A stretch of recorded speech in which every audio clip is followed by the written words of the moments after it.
So fast forward guys na gisa ko na yung onions, pork belly, tapos mayroon din siyang sliced carrots, cabbage, at red pepper. Hindi pala nag-replay yung video ko while I was doing all that. Tapos nababad ko na rin po itong pansit sotanghon, kaya malambot na at dinagdag ko na rin po dyan.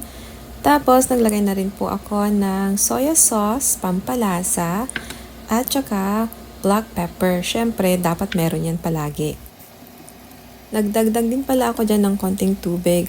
Tapos halo lang ng halo hanggang sa lumambot yung noodles.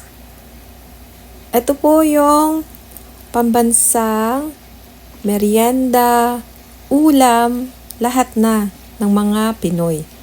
Masarap po yan kahit sa breakfast, lunch, and dinner. At ayan, luto na ang pansit sotanghon.